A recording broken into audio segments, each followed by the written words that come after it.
അപ്പം നേരത്തെ നമ്മൾ സ്കോപ്പിനെ കുറിച്ചുള്ള ക്ലാസിഫിക്കേഷൻ ഡിസ്കസ് ചെയ്തായിരുന്നു. Static plan, tactical plans and operational plans. അടുത്ത് തന്നെ ഫ്രീക്വൻസി ഓഫ് യൂസിൻ്റെ ബേസിസിലാണ്. അപ്പോൾ അത് 2 ടൈപ്പ് ഉണ്ട്. സിംഗിൾ യൂസും ഉണ്ട്, സ്റ്റാൻഡിങ് പ്ലാൻസും ഉണ്ട്. അപ്പോൾ സിംഗിൾ യൂസിൽ വരുന്നത് programmes and budgets. Standing plans വരുന്നത് policies, procedures, rules and regulations. അപ്പോൾ ഇത് നമുക്ക് ഒന്നൊന്നായിട്ട് നോക്കാം. Single use plans. അപ്പോൾ സിംഗിൾ യൂസ് നോൺ റിപ്പീറ്റിംഗ് ആയിട്ടുള്ള ആക്ടിവിറ്റീസൊക്കെ ഇംപ്ലിമെൻറ്റ് ചെയ്യുന്ന പ്ലാൻസ് ആൻഡ് സ്റ്റെപ്സാണ് നമ്മൾ സിംഗിൾ യൂസ് പ്ലാൻസിൽ ഇൻക്ലൂഡ് ചെയ്യണത്. ദാറ്റ് മീൻസ് നമ്മൾ അതിനകത്ത് ഡീൽ ചെയ്യുന്ന ഫാക്ടേഴ്സ് എന്ന് പറഞ്ഞാൽ ആരെ വച്ചാണ്, എന്താണ്, എങ്ങനെയാണ് നമ്മൾ ആക്ടിവിറ്റി അറ്റൈൻ ചെയ്യാൻ പോണത്, ആ ഒരു സിറ്റുവേഷനിൽ നമുക്ക് എന്തൊക്കെ നീഡ്സ് ഉണ്ട്, ആ എല്ലാ ഡീറ്റെയിലിങ്സൊക്കെയാണ് സിംഗിൾ യൂസ് പ്ലാനിൽ എക്സ്പ്ലെയിൻ ചെയ്തിട്ടുള്ളത്. അപ്പോൾ ഇതിനകത്തുള്ള ഇമ്പോർട്ടൻറ്റ് ഫോംസ് എന്ന് പറഞ്ഞാൽ നമ്മൾ പ്രോഗ്രാംസ് ആൻഡ് ബഡ്ജറ്റ്സ് ആണ്. അപ്പോൾ പ്രോഗ്രാംസ് ഇത് ഒരു സിംഗിൾ യൂസ് പ്ലാനാണ് നമ്മൾ പറഞ്ഞു. അപ്പോൾ ഹാൻഡിൽ സ്പെസിഫിക് സിറ്റുവേഷൻസ് ആണ്. ഓരോ സ്പെസിഫിക് സിറ്റുവേഷൻ്റെ അക്കോർഡിംഗ് ആയിരിക്കും ഈ പ്രോഗ്രാംസ് നമ്മൾ പ്ലാൻ ചെയ്യുക. അപ്പോൾ ഇത് ഒരു ലാർജ് സെറ്റ് ഓഫ് ആക്ടിവിറ്റീസ് നമുക്കുണ്ടെങ്കിൽ അതിന് പ്രോപ്പർലി നമുക്ക് ഓറിയൻറ്റ് ചെയ്യാനും അത് ടാർഗറ്റിലോട്ട് പ്രോപ്പർ വേയിൽ പ്രൊസീഡ് ചെയ്യാനൊക്കെ ഹെൽപ്പ് ചെയ്യുന്ന ഒരു ടെക്നീക്കായിട്ടാണ് നമ്മൾ പ്രോഗ്രാംസിന് എടുക്കുന്നത്. Each program is normally a special and one time activity for meeting a non routine nature of goals. അപ്പോൾ ഓരോ പ്രോഗ്രാമും നോർമലി ഓരോ സ്പെസിഫിക് ടാസ്കും അതിൻ്റെ സ്പെസിഫിക്കേഷൻസും ഡിഫറെൻറ്റ് ടൈപ്സിലും ആയിരിക്കും according to the requirement of goals. അടുത്ത് പറഞ്ഞ ബഡ്ജറ്റാണ്. ബഡ്ജറ്റ് ഒരു സിംഗിൾ യൂസ് പ്ലാനിൻ്റെ അതർ ഫോമാണ്. ഇത് ആക്ച്വലി ഫിനാൻഷ്യൽ ടേംസിനൊക്കെയാണ് നമ്മൾ എക്സ്പ്രസ് ചെയ്യുന്നത് ബഡ്ജറ്റ്സ് എന്ന് പറയുമ്പോഴത്തേക്കും. അപ്പോൾ ഇത് മെയിൻലി റെഫർ ചെയ്യുന്ന ഫണ്ട്സാണ്. എവിടെയൊക്കെ ഏതൊക്കെ എമൗണ്ട് ഓഫ് മണി നമുക്ക് ഇൻവെസ്റ്റ് ചെയ്യുക, ഇല്ലെങ്കിൽ ഫിക്സ് പീരിയഡ് ഓഫ് ടൈമിന് വേണ്ടി എത്ര യൂണിറ്റ് നമുക്ക് ഡെഡ് മണി ആയിട്ട് യൂസ് ചെയ്യാം, ഇല്ലെങ്കിൽ അങ്ങനത്തെ പേർപ്പസിനൊക്കെയാണ് ബഡ്ജറ്റ്സ് നമ്മൾ റെഫർ ചെയ്യുക. അപ്പോൾ ഇത് നോർമലി ഒരു സ്പെസിഫിക് ലെങ്ത് ഓഫ് ടൈമും പേർപ്പസിൻ്റെ അക്കോർഡിംഗാണ് നമ്മൾ ഓരോ ബഡ്ജറ്റിനെ നമുക്ക് സ്പെസിഫൈ ചെയ്യുക. ഇത് ബോത്ത് പ്ലാനിങ്ങും കൺട്രോളിങ്ങിലും ഈക്വലി ഇമ്പോർട്ടൻ്റ് ആണ്. അപ്പോൾ അടുത്ത് വരുന്നത് കണ്ടിന്യൂയിങ് പ്ലാൻ ആണ്, ഇല്ലെങ്കിൽ സ്റ്റാൻഡിങ് പ്ലാൻ എന്ന് നമ്മൾ പറയാറുണ്ട്. അപ്പോൾ ഇതെന്ന് വെച്ചാൽ നമ്മൾ ഒരു വൺ ടൈമിൽ നമ്മൾ ഇംപ്ലിമെൻറ്റ് ചെയ്യുന്ന ഒരു പ്ലാനാണ്. പക്ഷേ വിത്ത് ടൈം നമ്മൾ ഇതിനെ അപ്ഡേറ്റ് ചെയ്തുകൊണ്ടിരിക്കും പീരിയോഡിക്കലി. മീൻസ് പീരിയോഡിക് റിവിഷൻസ് നമ്മൾ പ്രൊവൈഡ് ചെയ്യാറുണ്ട് ഈ പ്ലാനിൽ. അപ്പോൾ ഈ ഒരു പ്ലാൻ റിപ്പീറ്റഡ്ലി ചേഞ്ച് ചെയ്യുമ്പോഴത്തേക്കും ഓരോ സിറ്റുവേഷൻ്റെ അക്കോർഡിംഗ് നമുക്ക് ഓരോ പ്ലാനിനെ മോഡിഫൈ ചെയ്യാൻ പറ്റും. അപ്പോൾ റെഗുലർലി നമുക്ക് വിത്ത് ദ ടൈം സ്പാൻ നമുക്കൊരു സ്പെസിഫൈഡ് ഗോളിനെ കുറച്ചും കൂടെ നല്ലതും സക്സസ്ഫുള്ളി നമുക്ക് അറ്റൈൻ ചെയ്യാൻ പറ്റും. അപ്പോൾ ഇത് ഫുൾ റിപ്പീറ്റഡ്ലി ആയതുകൊണ്ട് തന്നെ ഇത് സിംഗിൾ യൂസ് പ്ലാനിനേക്കാളും കൂടുതൽ സ്കോപ്പുണ്ട് ഇൻ ഓർഗനൈസേഷൻ. കാരണം ഇത് വെച്ച് നമുക്ക് പല ഡിപ്പാർട്ട്മെൻറ്റ്സിനും പല ഫങ്ഷൻസിനും നമുക്ക് ഓർഗനൈസേഷൻ്റെ അക്കോർഡിംഗ് ഇൻവോൾവ് ചെയ്യാൻ പറ്റും. അതിനകത്ത് വരുന്ന കുറച്ച് ഫോംസാണ് policies, procedures and rules and regulations. അടുത്ത പോളിസിയാണ്. അപ്പോൾ പോളിസി എന്ന് പറയുമ്പോഴത്തേക്ക് ഒരു സെറ്റ് ഓഫ് ഓർഗനൈസേഷണൽ ഒബ്ജക്റ്റീവ്സ് അല്ലെങ്കിൽ ടാസ്ക് കാണും. അപ്പോൾ ആ ഒരു ടാസ്കിനെ അച്ചീവ് ചെയ്യാനുള്ള കുറേ സെറ്റ് ഓഫ് ആക്ഷൻസ് കണ്ടെയ്ൻ ചെയ്യുന്ന ഒരു ബ്രോഡ് ഗൈഡ് ലൈൻസ് ആണ് policy. A policy is a standing plan that furnishes broad guidelines for taking action consistent with reaching organizational objectives. അപ്പോൾ ഇത് മാനേജേഴ്സിൻ്റെ ഡിസിഷൻ്റെ അക്കോർഡിംഗ് റൂട്ടീൻലി നമ്മൾ ചേഞ്ച് ചെയ്യുന്ന ഒരു സെറ്റ് ഓഫ് ഗൈഡ് ലൈൻസ് ആണ്. അപ്പോൾ ഇതിനെ ക്ലാസിഫൈ ചെയ്യുകയാണെങ്കിൽ 4 ടൈപ്പ് ഉണ്ട്. Originated policies, appealed policies, implied policies, externally imposed policies. അപ്പോൾ ഒറിജിനേറ്റഡ് പോളിസി എന്ന് പറയുമ്പോഴത്തേക്കും നമ്മൾ ടോപ്പ് മാനേജ്മെൻറ്റ് കൊടുക്കുന്ന ഗൈഡ് ലൈൻസ് ഒക്കെയാണ്, നമ്മൾ എംപ്ലോയീസിന് കൊടുക്കുന്ന ഗൈഡ് ലൈൻസ് ഒക്കെയാണ്. ജനറൽ പോളിസീസ് ഒക്കെയാണ് നമ്മൾ ഒറിജിനേറ്റഡ് പോളിസീസിൽ നമ്മൾ കൗണ്ട് അപ്പ് ചെയ്യണത്. അടുത്ത അപ്പീൽഡ് പോളിസീസാണ്. ഇതൊരു ഫുള്ളി അല്ലെങ്കിൽ പാർഷ്യലി ഫോർമുലേറ്റഡ് ആയിട്ടുള്ളതാണ്. ഇത് സ്പെസിഫിക്കലി സ്റ്റേക്ക് ഹോൾഡേഴ്സിനൊക്കെ ഇംപ്ലിമെൻറ്റ് ചെയ്യേണ്ടതാണ്. ഇംപ്ലൈഡ് പോളിസീസ് എന്ന് പറയുമ്പോഴത്തേക്കും ഇത് എക്സിസ്റ്റ് ചെയ്യാറുണ്ട്, പക്ഷേ അതിന് അത്രയും ഇമ്പോർട്ടൻസ് ഒന്നും കൊടുക്കാത്ത രീതിയിലാണ് അതോറിറ്റീസ് ആക്ട് ചെയ്യുന്നത്. എക്സ്റ്റേണലി ഇമ്പോസ്ഡ് പോളിസീസ് എന്ന് പറയുമ്പോഴത്തേക്കും നമ്മൾ ഓർഗനൈസേഷൻ്റെ വെളിയിലുള്ള ഏജൻസീസ് ലൈക്ക് ഗവൺമെൻറ് ആയാലും യൂണിയൻസ് ഒക്കെ ആയാലും അവർ എംപ്ലോയ് ചെയ്യുന്ന കുറേ policies, set of guide lines ഒക്കെ കാണും. അതൊക്കെയാണ് എക്സ്റ്റേണലി ഇമ്പോസ്ഡ് പോളിസീസിൽ നമ്മൾ കൗണ്ട് അപ്പ് ചെയ്യണത്. അടുത്ത് വരുന്ന പ്രൊസീജിയറാണ്. ഇതും ഒരു സ്റ്റാൻഡിങ് പ്ലാനിൻ്റെ ഒരു ഫോമാണ്. അപ്പോൾ ഒരു പർട്ടിക്കുലർ ടാസ്ക് അല്ലെങ്കിൽ ഒബ്ജക്റ്റീവ് നമുക്ക് അറ്റൈൻ ചെയ്യാൻ വേണ്ടിയിട്ട് ഒരു സെറ്റ് ഓഫ് ആക്ഷൻസ് കാണും. ആ ഒരു സക്സസ്ഫുൾ രീതിയിൽ ആ ഒരു മിഷൻ അല്ലെങ്കിൽ ഗോളിനെ അക്കംപ്ലിഷ് ചെയ്യാൻ വേണ്ടിയിട്ട് ആ ഒരു സീരീസ് ഓഫ് ആക്ഷനാണ് നമ്മൾ പ്രൊസീജിയർ എന്ന് പറയുക. അപ്പോൾ ഒരു എംപ്ലോയിക്ക് ആ ഒരു പർട്ടിക്കുലർ സർക്കംസ്റ്റാൻസിനെ നമ്മൾ ഓവർകം ചെയ്യാൻ വേണ്ടിയിട്ട് ഒരു സെറ്റ് ഓഫ് ആക്ഷൻസിന് വേണ്ടിയിട്ടാണ് നമ്മൾ പ്രൊസീജിയർ എന്ന് പറയുന്നത് സ്റ്റേറ്റ് ചെയ്യെടുക്കുക. അപ്പോൾ ഇത് similar for more than one functional area of business ആണ്. മീൻസ് ലൈക്ക് ഒരു ബിസിനസ്സിലാണ് പല ഫങ്ഷൻസിലും നമ്മൾ ആ സെറ്റ് ഓഫ് പ്രൊസീജിയേഴ്സ് നമ്മൾ പ്രൊവൈഡ് ചെയ്യാറുണ്ട്. അടുത്ത ഫോം റൂൾസ് ആൻഡ് റെഗുലേഷൻസ് ആണ്. ആ റൂൾ എന്ന് പറയുമ്പോഴത്തേക്കും ഒരു ഓർഗനൈസേഷണൽ മെമ്പർ, ഒരു എംപ്ലോയി, ഏത് ലെവലിലുള്ള എംപ്ലോയർ ആയാലും എന്താണ് ചെയ്യാൻ പറ്റാത്തത്, എന്താ ചെയ്യാന്നുള്ള ഒരു സ്പെസിഫൈഡ് ആയിട്ടുള്ള കണ്ടൻറ്റൊക്കെ ഇൻക്ലൂഡ് ചെയ്യണമെന്ന് റൂൾസ് എന്ന് പറയുക. റെഗുലേഷൻസ് പറയുക ഈ റൂൾസിനെ തന്നെ എങ്ങനെ ഒരു ഓർഗനൈസേഷണൽ മെമ്പേഴ്സും ബോർഡ് മെമ്പേഴ്സിൻ്റെ ഇടയ്ക്കൊക്കെ നമുക്ക് ഇംപ്ലിമെൻറ്റ് ചെയ്യുക, ആ ഒരു ബിഹേവിയർ റെഗുലേഷനാണ് നമ്മൾ റെഗുലേഷൻ എന്ന് പറയുക. അടുത്ത ക്ലാസിഫിക്കേഷൻ ബേസ്ഡ് ഓൺ സ്പെസിഫിസിറ്റി ആണ്. 2 ടൈപ്പ് ഉണ്ട്, സ്പെസിഫിക് പ്ലാനും ഡയറക്ഷണൽ പ്ലാനും. ആദ്യം സ്പെസിഫിക് പ്ലാൻ. സ്പെസിഫിക് പ്ലാൻ എന്ന് പറയുമ്പോഴത്തേക്കും ഒരു വെൽ ഡിഫൈൻഡ് ഉള്ള പ്ലാൻ ആയിരിക്കും. ഇതിൻ്റെ അകത്ത് ഒരു ടൈപ്പ് ഓഫ് ഇൻറ്റർപ്രിട്ടേഷനും കാണില്ല. ദാറ്റ് മീൻസ് നമ്മൾ മാനേജേഴ്സ്, ഡിഫറെൻറ്റ് ലെവൽസുള്ള മാനേജേഴ്സ് ഓരോ ടാസ്കിൻ്റെ അക്കോർഡിംഗ് വേറെ different type of oriented plans ഒക്കെ ആയിരിക്കും ഇംപ്ലിമെൻറ്റ് ചെയ്യുക. പക്ഷേ അതൊന്നും കൺസിഡർ ചെയ്യാതെ ഉള്ള പ്ലാനാണ് സ്പെസിഫിക് പ്ലാൻ. അപ്പോൾ ഈ ഒരു ടൈപ്പ് പ്ലാൻ ആക്ച്വലി ഓപ്റ്റ് ചെയ്യുന്നത് ഒരു എക്സ്റ്റേണലും ഇൻറ്റേർണലും എൻവയൺമെൻറ്റിൽ ഈക്വലി ബാലൻസ് ചെയ്യുന്ന ഓർഗനൈസേഷൻസ് ആയിരിക്കും. അപ്പോൾ ഒരു ഓർഗനൈസേഷൻ്റെ ഗോളും ഒബ്ജക്റ്റീവും വെൽ ഡിഫൈൻഡും ക്ലാരിറ്റി വരുത്തിയ രീതിയിലായിരിക്കും ഈ ഒരു സ്പെസിഫിക് പ്ലാൻ നമ്മൾ ഇംപ്ലിമെൻറ്റ് ചെയ്യുക. അടുത്ത് വരുന്ന ഡയറക്ഷണൽ പ്ലാനാണ്. ഡയറക്ഷൻ പ്ലാൻ എന്ന് പറഞ്ഞാൽ ഒരു മാനേജേഴ്സിൻ്റെ ഇടയിലുള്ള ഒരു ഫ്ലെക്സിബിലിറ്റി ഡെവലപ്പ് ചെയ്യും. ഇത് ആക്ച്വലി ഗോൾസിനെ ഫോർമുലേറ്റും എക്സിക്യൂട്ട് ഒക്കെ ചെയ്യും, ജസ്റ്റ് ലൈക്ക് സ്പെസിഫിക് പ്ലാൻ. പക്ഷേ അതിനകത്ത് ഒരു സെറ്റ് ഓഫ് ടൈം പീരിയഡോ അതിൻ്റെ അകത്തുള്ള ഡെഡ് ലൈൻസോ ഒന്നും കാണില്ല. അപ്പോൾ ഈ ഒരു ടൈപ്പ് പ്ലാൻ ആക്ച്വലി സൂട്ടബിൾ ചെയ്യുന്നത് ഒരു വോളറ്റൈൽ എൻവയൺമെൻറ്റിലായിരിക്കും, അൺസർട്ടൺ എൻവയൺമെൻറ്റ്സിലായിരിക്കും. ഇതൊരു സഫിഷ്യൻ്റ്ലി ഫ്ലെക്സിബിൾ ആയിട്ടുള്ള ഓർഗനൈസേഷനിലായിരിക്കും ഇത് യൂട്ടിലൈസ് ചെയ്യുക. അതും ക്വിക്ക് റെസ്പോൺസും അതിൻ്റെ ത്രൂ തന്നെ ആയിരിക്കും. ടിൽ നൗ നമ്മൾ പ്ലാനിങ്ങിനെ കുറിച്ചുള്ള ഡെഫിനേഷൻസ് നമ്മൾ ഡിസ്കസ് ചെയ്തു, അതിൻ്റെ അകത്തുള്ള ടൈപ്സ് ഡിസ്കസ് ചെയ്തു, അതിൻ്റെ ഇമ്പോർട്ടൻസ്, അഡ്വാൻറ്റേജസ് എല്ലാം ഡിസ്കസ് ചെയ്തു. ഇനി ഇതിൻ്റെ അകത്ത് ഇൻവോൾവ് ചെയ്യുന്ന സ്റ്റെപ്സാണ് ഡിസ്കസ് ചെയ്യാൻ പോകുന്നത്. Steps in planning. ഫസ്റ്റ് തന്നെ ബീങ് അവെയർ ഓഫ് ഓപ്പർച്യൂണിറ്റീസ്. ഓരോ മാർക്കറ്റിലും നമുക്ക് സ്റ്റേബിളായിട്ട് നിൽക്കുകയാണെങ്കിൽ വേരിയസ് ഓപ്പർച്യൂണിറ്റീസിൻ്റെ ടൈപ്സൊക്കെ നമുക്ക് കൺസിഡർ ചെയ്യണം. അടുത്ത സെറ്റിംഗ് ഒബ്ജക്റ്റീവ് ഗോൾസ്.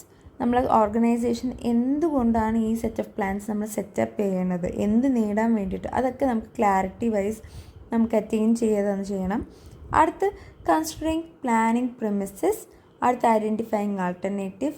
ഒരു സെറ്റ് ഓഫ് ഗോൾസ് അറ്റൈൻ ചെയ്യാന്നുള്ള വേ മാത്രമല്ല, other different types of ways നമുക്ക് കൺസിഡർ തന്നെ ചെയ്യണം. കാരണം ഒരു ഫിനാൻഷ്യലോ എന്തെങ്കിലും ക്രൈസിസ് വരികയാണെങ്കിൽ നമുക്ക് വേറൊരു ടൈപ്പ് സെറ്റ് ഓഫ് പ്ലാൻസ് നമുക്ക് അറ്റൈൻ ചെയ്യാൻ പറ്റും. അടുത്ത് comparing alternatives in light of goals. ഓരോ ആൾട്ടർനേറ്റീവ്സും ഇൻഡിവിജ്വലി നമ്മൾ കമ്പയർ ചെയ്യും, ഏത് ആയിരിക്കും നമുക്ക് ബെസ്റ്റ് വേ ഫോർ അറ്റൈനിങ് ഗോൾസൊക്കെ, അങ്ങനെ കമ്പയർ ചെയ്യും. Choosing an alternative. After comparing best one is chosen. അടുത്ത ഫോർമുലേറ്റിംഗ് സപ്പോർട്ടീവ് പ്ലാൻസ്. അപ്പോൾ അതിൻ്റെ അക്കോർഡിംഗുള്ള സപ്പോർട്ടിംഗ് പ്ലാൻസ്, ടാസ്ക്, സ്റ്റെപ്സ് ഒക്കെ നമ്മൾ സെറ്റപ്പ് ചെയ്യും. പിന്നെ ക്വാണ്ടിഫൈയിങ് പ്ലാൻസ് ബൈ മേക്കിംഗ് ബഡ്ജറ്റ്സ്. അപ്പോൾ ആദ്യം തന്നെ നമ്മൾ ബീയിങ് അവെയർ ഓഫ് ഓപ്പർച്യൂണിറ്റീസ് പറഞ്ഞു. അപ്പോൾ ഇത് വരണമെന്ന് വെച്ചാൽ നമ്മൾ മാർക്കറ്റ് യൂസിൻ്റെ അക്കോർഡിംഗ്, വേരിയസ് കമ്പനീസിൻ്റെ ഇടയിലുള്ള കോമ്പറ്റീഷൻ്റെ അക്കോർഡിംഗ്, പിന്നെ കസ്റ്റമേഴ്സിൻ്റെ നീഡ്സിൻ്റെ അക്കോർഡിംഗ്, ദെയർ വാണ്ടിങ്സിൻ്റെ അക്കോർഡിംഗ്, അടുത്ത് ഓരോ കമ്പനിയുടെ സ്ട്രെങ്ത്തും വീക്ക്നെസ്സിൻ്റെ അക്കോർഡിംഗ് ആയിട്ടുള്ള ഓപ്പർച്യൂണിറ്റീസൊക്കെയാണ് നമ്മളിവിടെ കൺസിഡർ ചെയ്യുക. അടുത്ത എസ്റ്റാബ്ലിഷിങ് ഒബ്ജക്റ്റീവ്സ്. അപ്പോൾ ഓരോ ഓർഗനൈസേഷനും ഓരോ ഒബ്ജക്റ്റീവ്സ് കാണും. അപ്പോൾ അതൊക്കെ സ്പെസിഫൈഡ് ആയിരിക്കണം. ഏത് രീതിയിൽ വേണം ആ ഒരു ഒബ്ജക്റ്റീവിനെ നമുക്ക് അറ്റൈൻ ചെയ്യുക, അതൊക്കെ ഇൻസൈറ്റ് ആയിട്ട് വേണം ഓരോ പ്ലാനിന് നമ്മൾ ഓരോ സ്റ്റെപ്സും റൂൾസും ബഡ്ജറ്റും പ്രോഗ്രാംസൊക്കെ നമുക്ക് ഡിഫൈൻ ചെയ്യുക. അടുത്ത് പറഞ്ഞാൽ കൺസിഡറിങ് പ്ലാനിങ് പ്രിമിസസ് എന്ന് പറഞ്ഞാൽ ഒരു അസംഷനാണ് ഒരു എൻവയൺമെൻറ്റിനെ കുറിച്ചുള്ള. അപ്പോൾ അതിനകത്ത് പറഞ്ഞ കുറേ questions like what kind of market there will be, what volume of sale, സ്വന്തമായിട്ട് പ്രീ ക്വസ്റ്റ്യൻ ചെയ്യുക. നമ്മളെ ഗോൾസ് ഇല്ലെങ്കിൽ സ്റ്റെപ്സും ഒക്കെ നമ്മൾ കറക്റ്റ് വേയിൽ തന്നെയാണോ, നമ്മൾ ഒബ്ജക്റ്റീവിൽ തന്നെ കൊണ്ടെത്തിക്കുമോ, അതോ നമ്മൾ മാർക്കറ്റ് യൂസിൻ്റെ അക്കോർഡിംഗ് നമ്മൾ പ്രൊഡക്റ്റീവ് ആണോ, ആ ഒരു സെറ്റ് ഓഫ് ക്വസ്റ്റ്യൻസിന് ആൻസർ ചെയ്യുക, ആ ഒരു പ്രിമിസസിനെ നമ്മൾ ഓവർകം ചെയ്യുക. അതൊക്കെയാണ് നമ്മൾ തേർഡ് സ്റ്റെപ്പിൽ കൺസിഡർ ചെയ്യുക. അടുത്ത് വരുന്ന ഐഡൻറ്റിഫൈങ് ആൾട്ടർനേറ്റീവ്സ്. അപ്പോൾ ഒരു സൊല്യൂഷന് വേണ്ടി കുറേ സെറ്റ് ഓഫ് വേസും കുറേ സെറ്റ് ഓഫ് സ്റ്റെപ്സും കാണും. അതെല്ലാം നമ്മളെ മൈൻഡിൽ ഉണ്ടായിരിക്കണം നമ്മൾ പ്ലാൻ ചെയ്യുമ്പോൾ. കുറേ സെറ്റ് ഓഫ് പീപ്പിൾസിൻ്റെ അടുത്ത് കുറേ സെറ്റ് ഓഫ് പ്ലാൻസ് കാണും, കുറേ സെറ്റ് ഓഫ് വേസ് കാണും ഒരു ഗോളിന് അറ്റൈൻ ചെയ്യുക. പക്ഷേ അതിൽ ഏറ്റവും ബെസ്റ്റായിട്ടുള്ളത് കണ്ടുപിടിക്കാൻ വേണ്ടി അഫ്കോഴ്സ് നമുക്ക് കമ്പയർ തന്നെ ചെയ്യണം. അതിനകത്ത് മെയിൻ ഒരു ഫാക്ടറായിട്ട് നമ്മൾ എടുക്കുകയാണെങ്കിൽ ലോവസ്റ്റ് കോസ്റ്റിലും ഹയസ്റ്റ് പ്രോഫിറ്റ് എന്ന് പറഞ്ഞ 2 ടേംസ് വെച്ചായിരിക്കും നമ്മൾ കമ്പയർ ചെയ്യുക. അടുത്ത് ചൂസിങ് ആൻ ആൾട്ടർനേറ്റീവ്. അപ്പോൾ ആ എല്ലാം ഡിമെറിറ്റ്സും മെറിറ്റ്സും എല്ലാം കൺസിഡർ ചെയ്തുകൊണ്ട് ഓരോ പ്ലാനിനെ നമ്മൾ കമ്പയർ ചെയ്തിട്ട് അതിന് ബെസ്റ്റായിട്ടുള്ള ലെസ്സർ ഡിമെറിറ്റ്സ് ഉള്ള നമ്മൾ ആൾട്ടർനേറ്റീവിൽ നമ്മൾ ചൂസ് ചെയ്യും. Formulating supporting plans. അപ്പോൾ സപ്പോർട്ടിംഗ് പ്ലാൻസിൽ വരുമ്പോഴത്തേക്കും നമ്മൾ മെറ്റീരിയൽസും എക്യുപ്മെൻറ്റ്സിൻ്റെയും പെർച്ചേസ് ആയാലും നമ്മൾ വർക്കേഴ്സിനെ ഹയർമെൻ ഇല്ലെങ്കിൽ ട്രെയിൻ ചെയ്യുക, അതൊക്കെയാണ് ഇതിൻ്റെ അകത്ത് വരുന്നത്. പിന്നെ ക്വാണ്ടിഫൈയിങ് പ്ലാൻസ് ബൈ മേക്കിംഗ് ബഡ്ജറ്റ്സ്. അപ്പോൾ ഒരു ബഡ്ജറ്റ് ഡെവലപ്പ് ചെയ്യുകയാണെങ്കിൽ നമ്മൾ സെയിൽസും ആ വോളിയൂമും പ്രൈസും ഒക്കെ നമ്മൾ കമ്പയർ ചെയ്യുക, ഇല്ലെങ്കിൽ ഓപ്പറേറ്റിംഗ് എക്സ്പെൻസ് കൺസിഡർ ചെയ്യുക, എക്യുപ്മെൻറ്റ് ക്യാപിറ്റൽ ഒക്കെ എല്ലാ എക്സ്പെൻഡിച്ചേഴ്സ് എല്ലാം നമ്മൾ മൈൻഡ് എടുത്തിട്ട് വേണം ഓരോ പ്ലാനിനെ നമ്മൾ യൂട്ടിലൈസ് ചെയ്യുക. ഏറ്റവും ബെസ്റ്റ് വേയിൽ എങ്ങനെയാണ് മിനിമം റിസോഴ്സ് വെച്ച് മിനിമം കോസ്റ്റ് വെച്ച് നമുക്ക് മാക്സിമം പ്രോഫിറ്റ് ഉണ്ടാക്കുക, ആ ഒരു മൈൻഡ് സെറ്റിൽ വേണം ബഡ്ജറ്റ്സൊക്കെ നമ്മൾ മെയിൻലി ഡിഫൈൻ ചെയ്യുക. അടുത്ത SWOT അനാലിസിസ് ഇൻ പ്ലാനിങ് ആണ്. SWOT എന്ന് പറയുമ്പോഴത്തേക്കും S for strength, W for weakness, O for opportunity, T for threat. അപ്പോൾ ഇത് ഇൻറ്റേർണലും എക്സ്റ്റേർണലും വേയിൽ നമ്മൾ എങ്ങനെയാണ് ഇംപ്ലിമെൻറ്റ് ചെയ്യുക ഒക്കെ കൺസിഡർ ചെയ്തുകൊണ്ടായിരിക്കും നമ്മൾ സ്പെസിഫിക് ആയിട്ടുള്ള പ്ലാൻസ് നമ്മൾ ഇംപ്ലിമെൻറ്റ് ചെയ്യുക. സ്ട്രെങ്ത് എന്ന് പറയുമ്പോഴത്തേക്കും നമ്മൾ ഇൻറ്റേർണലി ആയിട്ടുള്ള ഓർഗനൈസേഷൻ്റെ അകത്തുള്ള എൻവയൺമെൻറ്റ് അക്കോർഡിംഗ് അത് പോസിറ്റീവായിട്ടുള്ളതായി കൺസിഡർ ചെയ്യുന്ന കുറേ എലിമെൻറ്റ്സ് ഒക്കെ നമ്മൾ പോയിൻ്റ് ഔട്ട് ചെയ്യാറുണ്ട്. അടുത്ത വീക്ക്നെസ് എന്ന് പറയുമ്പോൾ negative side of internal environment ആണ്. ഇനി ഇൻറ്റേർണൽ വിട്ട് എക്സ്റ്റേർണൽ എൻവയൺമെൻറ്റിലോട്ട് നോക്കുകയാണെങ്കിൽ ഓപ്പർച്യൂണിറ്റീസ്, ഏത് വേയിലായിരിക്കും നമുക്ക് കൂടുതൽ സർപ്ലസ് ഉണ്ടാക്കാൻ പറ്റുക, ആ ഒരു ഓപ്പർച്യൂണിറ്റി നമ്മൾ പോസിറ്റീവ് ഗൈഡ് ലൈൻസ് വെച്ചാണ് നമ്മൾ ചെയ്യുക. ഇത് നോക്കിക്കേ, പോസിറ്റീവ് വേയിലാണ് സ്ട്രെങ്ത്തും ഓപ്പർച്യൂണിറ്റിയും വരുന്നത്, നെഗറ്റീവിലാണ് ത്രെഡ്സും വീക്ക്നെസ്സും വരുന്നത്. അഫ്കോഴ്സ് നമ്മളെ ഓർഗനൈസേഷനിൽ ഒരു നെഗറ്റീവ് ഇമ്പാക്റ്റ് ഉണ്ടാക്കുന്നത് വേരിയസ് ത്രെഡ്സ് ലൈക്ക് ഒരു എക്സ്റ്റേർണൽ എൻവയൺമെൻറ്റിലുള്ള ഏജൻസീസും എല്ലാം നമ്മൾ നമ്മളെ സെറ്റ് ഓഫ് ഫങ്ഷൻസിലും പ്രൊസീജിയേഴ്സിലും ഇൻ്റർഫെയർ ചെയ്യുകയാണെങ്കിൽ അതൊരു ത്രെറ്റാണ്. ഇല്ലെങ്കിൽ വേരിയസ് ഏജൻസീസ് ലൈക്ക് ഗവൺമെൻറ് ആയാലും യൂണിയൻസൊക്കെ നമ്മൾ ഇൻറ്റേർണൽ അഫെയർസിലൊക്കെ ഇടപെടുകയാണെങ്കിൽ അതൊരു നെഗറ്റീവ് ഇഫക്റ്റാണ് നമ്മൾ ഓർഗനൈസേഷനിൽ ക്രിയേറ്റ് ചെയ്യുക. അപ്പോൾ അതൊരു നെഗറ്റീവ് സൈഡാണ്. അടുത്ത് കുറച്ചും കൂടി ഡീറ്റെയിൽ ആയിട്ട് നമ്മൾ എടുക്കുകയാണെങ്കിൽ സ്ട്രെങ്ത് നമ്മൾ നോക്കുകയാണെങ്കിൽ strength from people, product, Capitals, practices etcetera ഒക്കെയാണ് കൺസിഡർ ചെയ്യുന്നത്. വീക്ക്നെസ് എന്ന് പറയുമ്പോൾ ഒരു നമ്മളെ ഗ്രോത്തിനെ ഇഫക്റ്റ് ചെയ്യുന്ന ഏതൊക്കെ എലമെൻറ്റ്സ് ആയിരിക്കും അതൊക്കെ ആ ഒരു സെറ്റ് ഓഫ് ഫാക്ടേഴ്സിനാണ് നമ്മൾ വീക്ക്നെസ് എന്ന് പറയുക. അടുത്ത ഓപ്പർച്യൂണിറ്റീസ് എന്ന് പറയുമ്പോഴത്തേക്കും ഓരോ പോസിറ്റീവ് സിറ്റുവേഷൻസ് ഏതൊരു ബിസിനസ് മാർക്കറ്റിൽ നമ്മളെ ഓർഗനൈസേഷനെ നമ്മൾ സക്സസ്ഫുള്ളി പുട്ടപ്പ് ചെയ്യുക, ആ ഒരു സെറ്റ് ഓഫ് സിറ്റുവേഷൻസ് ഒക്കെയാണ് നമ്മൾ ഓപ്പർച്യൂണിറ്റീസ് എന്ന് പറയുക. അടുത്ത ത്രെറ്റ്, നമ്മൾ ഡെവലപ്മെൻറ്റിൽ ഏതെങ്കിലും എക്സ്റ്റേണൽ ഏജൻസി അല്ലെങ്കിൽ എക്സ്റ്റേണൽ എൻവയൺമെൻറ്റ് ഇൻഡയറക്റ്റ്ലിയോ ഡയറക്റ്റ്ലിയോ എഫക്റ്റ് ചെയ്യുകയാണെങ്കിൽ അതൊരു ത്രെറ്റായിട്ട് ഇല്ലെങ്കിൽ നെഗറ്റീവ് എഫക്റ്റ് ആയിരിക്കും നമ്മൾ ബിസിനസ്സിൽ ബാധിക്കുക. അപ്പോൾ ഇനി നമ്മൾ മോഡ്യൂളിൻ്റെ അകത്ത് വരുന്ന ലാസ്റ്റ് ടോപ്പിക്കാണ് മാനേജ്മെൻറ്റ് ബൈ ഒബ്ജക്റ്റീവ് MBO. ഇതൊരു ഇമ്പോർട്ടൻറ്റ് ക്വസ്റ്റ്യൻ ആണ്. K2ൽ നിരന്തരം ചോദിക്കാറുള്ള ക്വസ്റ്റ്യൻ ആണ് ഈ ഒരു മോഡ്യൂളിൽ നിന്നും. അപ്പോൾ മാനേജ്മെൻറ്റ് ബൈ ഒബ്ജക്റ്റീവ് എന്ന് പറയുക ഒരു മാനേജ്മെൻറ്റ് മോഡൽ ടൈപ്പാണ്.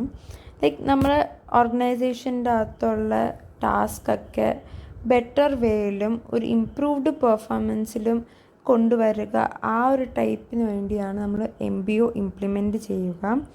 അപ്പോൾ ഇതിനകത്ത് ആക്ച്വലി എംപ്ലോയേഴ്സും മാനേജ്മെൻറ്റിലെയും ഇടയ്ക്കുള്ള ഒബ്ജക്റ്റീവ്സിനെ ഫുള്ളി ക്ലാരിഫൈ ചെയ്യുക, അതാണ് മെയിൻ ഒബ്ജക്റ്റീവ്. അപ്പോൾ ഈ തിയറി ആക്ച്വലി കൺസിഡർ ചെയ്യുക ആക്ഷൻ പ്ലാൻസ് ആണ്. നമ്മൾ പാർട്ടിസിപ്പേഷനും ഓരോ ഇൻഡിവിജ്വലിൻ്റെ കമ്മിറ്റ്മെൻറ്റ്സും ഓരോ ഒബ്ജക്റ്റീവ്സിന് അറ്റൈൻ ചെയ്യുക എന്നുള്ള കമ്മിറ്റ്മെൻറ്റ്സ് ഒക്കെയാണ് കൺസിഡർ ചെയ്യുക. Management by objective can be defined as a process whereby the employers and the supervisors come together to identify common goals. The employers set their goals to be achieved, the standards to be taken as a criteria for measurement of their performance and contribution, and deciding the course of action to be followed. അപ്പോൾ ഓരോ സൂപ്പർവൈസേഴ്സും എംപ്ലോയേഴ്സിൻ്റെ ഇടയ്ക്കുള്ള common goals നമ്മൾ identify ചെയ്യുക, ഇല്ലെങ്കിൽ ഓരോ individual എംപ്ലോയേഴ്സിൻ്റെ ഇടയിലുള്ള goals achieve ചെയ്യുക, ഇല്ലെങ്കിൽ ഒരു സെറ്റ് ഓഫ് സ്റ്റാൻഡേർഡ്സിൻ്റെ അക്കോർഡിംഗ് അവരെ പെർഫോമൻസ് ചെക്ക് ചെയ്യുക ഒക്കെയാണ് ഈ ഒരു ടൈപ്പ് ഓഫ് മാനേജ്മെൻറ്റ് മോഡലിൽ കൺസിഡർ ചെയ്യുക. MBO ഒരു സ്ട്രാറ്റജീസിൽ ഡിസ്കസ് ചെയ്യാൻ പോവുകയാണ്. ഇതിനകത്ത് 3 ബേസിക് പാർട്സ് ഉണ്ട്. ആദ്യം തന്നെ ഒരു ഓർഗനൈസേഷൻ്റെ അകത്തുള്ള ഓരോ ഇൻഡിവിജ്വൽസിനും ഒരു സ്പെസിഫിക് സെറ്റ് ഓഫ് ഒബ്ജക്റ്റീവ്സ് കൊടുക്കാറുണ്ട്, അസൈൻ ചെയ്യാറുണ്ട്. അപ്പോൾ അത് അവരെ നോർമൽ ഓപ്പറേറ്റിംഗ് പീരീഡിൽ തന്നെ അച്ചീവ് ചെയ്യുകയും വേണം. അപ്പോൾ സെക്കൻഡിൽ വരുമ്പോഴത്തേക്കും ആ ഒരു ഇൻഡിവിജ്വൽ സ്പെഷ്യൽ ടാസ്ക് അവർക്ക് കൊടുത്തിട്ടുള്ള ടാസ്കിൻ്റെ പെർഫോമൻസാണ് അടുത്ത് ചെക്ക് ചെയ്യാൻ പോണത്. അത് പീരിയോഡിക്കലി ആയിരിക്കും, സൂപ്പർവൈസേഴ്സ് ആയിരിക്കും അവർ നോക്കുക. തേർഡ്, ഓരോ ഇൻഡിവിജ്വൽസും ഏതൊരു ടൈമിലായിരിക്കും ആ ഒരു ഒബ്ജക്റ്റിന് അറ്റൈൻ ചെയ്യുക, അതിൻ്റെ അക്കോർഡിംഗ് അവർ റിവാർഡ് ചെയ്യുകയും ചെയ്യും. അപ്പോൾ MBA ഒരു പ്രോസസ്സ് നമുക്ക് നോക്കാം. ആദ്യം ഓർഗനൈസേഷൻ്റെ ഗോൾ സെറ്റപ്പ് ചെയ്യണം, അതിൻ്റെ അക്കോർഡിംഗ് എംപ്ലോയേഴ്സിൻ്റെ ഒബ്ജക്റ്റീവ് സെറ്റ് ചെയ്യണം. പിന്നെ അത് കഴിഞ്ഞിട്ട് അവരെ ഇവാലുവേറ്റ് ചെയ്യുക, അല്ലെങ്കിൽ അവരെ പ്രോഗ്രസ്സിനെ പ്രോപ്പർലി മോണിറ്റർ ചെയ്യുക. പിന്നെ ഇവാലുവേറ്റ് ചെയ്യുക, റിവ്യൂ ചെയ്യുക, ചെക്ക് ചെയ്യുക. പിന്നെ അതിൻ്റെ അക്കോർഡിംഗ് ആയിട്ടുള്ള ഫീഡ്ബാക്ക്സ് ജനറേറ്റ് ചെയ്യുക, മെറിറ്റ്സും ഡിമെറിറ്റ്സും എല്ലാം ഇൻക്ലൂഡ് ചെയ്തുകൊണ്ട്. പിന്നെ അതിൻ്റെ അക്കോർഡിംഗ് അവരെ റിവാർഡ് ചെയ്യുക. Advantages of MBO. ആദ്യം തന്നെ മോട്ടിവേഷനാണ്. ഇത് ആക്ച്വലി ഓരോ എംപ്ലോയേഴ്സിനും വെരി മച്ച് ഇമ്പോർട്ടൻ്റ് ആണ്. കാരണം ഓരോ ഇൻക്രീസ് ഇൻ എംപ്ലോയേഴ്സിൽ വരുമ്പോഴത്തേക്കും അവരെ ജോബ് സാറ്റിസ്ഫാക്ഷൻ കമ്മിറ്റ്മെൻറ്റ്സും ഒക്കെ റെഗുലർലി ചെക്ക് ചെയ്താൽ നമുക്ക് സ്പെസിഫൈഡ് ആയിട്ടുള്ള സർപ്ലസ് നമുക്ക് കിട്ടാൻ പറ്റുള്ളൂ. അപ്പോൾ അവരെ പ്രോപ്പർ വേയിൽ മോട്ടിവേറ്റ് ചെയ്യുക. അടുത്ത ബെറ്റർ കമ്മ്യൂണിക്കേഷൻ കോർഡിനേഷൻ. ആ എംപ്ലോയേഴ്സിൻ്റെ അകത്തുള്ള റിലേഷൻഷിപ്പ് കുറച്ചും കൂടെ സ്ട്രോങ് ആക്കുക. അവരുടെ ഇടയിലുള്ള ബെറ്റർ കമ്മ്യൂണിക്കേഷൻ, ഇനിയിപ്പോൾ സൂപ്പർവൈസേഴ്സ് ആയാലും മാനേജേഴ്സ് ആയാലും ഹയർ അതോറിറ്റീസ് ആയാലും അവരുടെ ഇടയിലുള്ള കമ്മ്യൂണിക്കേഷനൊക്കെ ക്ലിയർ ആയിരിക്കണം. അതിന് വേണ്ടിയിട്ട് ഫ്രീക്വൻറ്റ് റിവ്യൂസും ഇൻട്രാക്ഷൻസും ഒക്കെ കാണണം സബോർഡിനേറ്റ്സും സുപ്പീരിയേഴ്സുമായിട്ട്. ലാസ്റ്റ് വന്ന സ്മാർട്ട് മെത്തേഡാണ്. സ്മാർട്ട് മെത്തേഡെന്ന് പറയുമ്പോഴത്തേക്കും കുറച്ചും കൂടെ ഗോൾസിൻ്റെ ടേമിൻ്റെ ക്ലാരിറ്റി പ്രൊവൈഡ് ചെയ്യാൻ വേണ്ടിയിട്ടാണ് വിത്ത് മാനേജ്മെൻറ്റ് ബൈ ഒബ്ജക്റ്റീവ്. അപ്പോൾ ഇതിനകത്ത് സ്മാർട്ട് എന്ന് പറയുമ്പോൾ S stands for specific, measurable, achievable, relative and time bound. അപ്പോൾ ഇതിൻ്റെ അക്കോർഡിംഗ് വേണം നമ്മൾ ഗോൾസ് സെറ്റ് ചെയ്യുക. വെരി മച്ച് സ്പെസിഫിക് ആയിരിക്കണം, ക്ലിയർ കട്ട് ആയിരിക്കണം, മെഷറബിൾ ആയിരിക്കണം, അച്ചീവേബിൾ ആയിരിക്കണം, റിലേറ്റീവ് ആയിരിക്കണം, പിന്നെ ടൈം ബൗണ്ടും ആയിരിക്കണം, മിനിമൽ ടൈം. ലാസ്റ്റ് MBA കീ അഡ്വാൻറ്റേജസും ഡിസഡ്വാൻറ്റേജസും നമുക്ക് ഡിസ്കസ് ചെയ്ത് ഈ ചാപ്റ്റർ എൻഡ് ചെയ്യാം. അഡ്വാൻറ്റേജസ് എന്ന് പറയുമ്പോഴത്തേക്ക് MBA ആക്ച്വലി പ്രോഗ്രാം ഇംപ്ലിമൈസ് ചെയ്യണത് ഓർഗനൈസേഷണൽ ഗോൾസിനെ ഏറ്റവും പെട്ടെന്ന് അച്ചീവ് ചെയ്യുക ഒക്കെയാണ്. പിന്നെ MBA പ്രോസസ്സ് ആക്ച്വലി എംപ്ലോയേഴ്സിൻ്റെ കമ്മിറ്റ്മെൻറ്റ്സിന് പ്രോപ്പർലി ഡിഫൈൻ ചെയ്യുന്നുണ്ട് ഓരോ ഓർഗനൈസേഷണൽ ഗോൾസിൻ്റെ ടുവേർഡ്സ്. ഇതിൻ്റെ മെയിനായിട്ടുള്ള ഡിസഡ്വാൻറ്റേജ് എന്ന് പറയുമ്പോഴത്തേക്കും ഒരു ഒബ്ജക്റ്റീവിൻ്റെ ഡെവലപ്മെൻറ്റിന് വേണ്ടി കുറേ ടൈം കൺസ്യൂമിങ് ആയിട്ടുള്ള ഒരു മെത്തേഡാണ് MBA, ഒരു മോഡലാണ്. അപ്പോൾ ഒരു എംപ്ലോയറും മാനേജേഴ്സിൻ്റെ ഇടയിലുള്ള കമ്മ്യൂണിക്കേഷൻസും അവരുടെ കോർഡിനേഷൻസൊക്കെ കൊണ്ടുവരാൻ കുറേ സെറ്റ് ഓഫ് ടൈമും ലാഗും ഒക്കെ വരാറുണ്ട്.